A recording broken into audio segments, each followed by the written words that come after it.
7월 20일 아침을 여는 묵상. 주님 앞에서 걷는 삶. 오직 여호와를 앙망하는 자는 새 힘을 얻으리니 독수리가 날개치며 올라감 같을 것이요 다른 박질하여도 곤비하지 아니하겠고 걸어가도 피곤하지 아니하리로다. 이사야 40장 31절 말씀.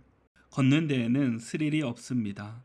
걷는다는 것은 우리가 얼마나 건강하고 안정한지를 증거하는 것입니다. 걸어가도 피곤하지 아니하리로다는 가장 높은 차원에서 힘을 소유한 것입니다. 걷는다는 단어는 성경에서 인격을 나타낼 때 사용됩니다. 요한복음 1장 36절에서 예수께서 거니심을 보고 말하되 보라 하나님의 어린 양이로다. 성경에는 추상적인 것이 절대로 없습니다. 언제나 선명한 실제입니다. 하나님께서는 영적으로 되라고 하지 않고 내 앞에서 걸으라고 말씀하십니다. 우리는 언제나 육체적, 정신적으로 건강하지 않을 때 스릴을 원하게 됩니다. 이러한 스릴을 향한 소원은 육체적으로 성령을 흉내내려 할 것입니다. 스릴을 향한 소원은 감정적인 영역에서는 부적절한 애정으로 나타나게 하여 도덕적으로 파멸하게 할 것입니다.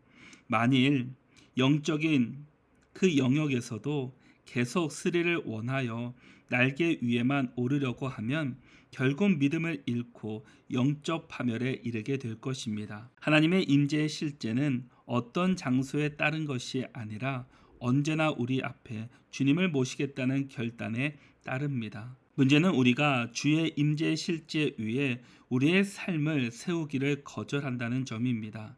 시편 기자의 그러므로 우리는 두려워하지 아니하리로다 라는 체험 고백은 우리가 주님의 실제에서 있을 때 가능합니다.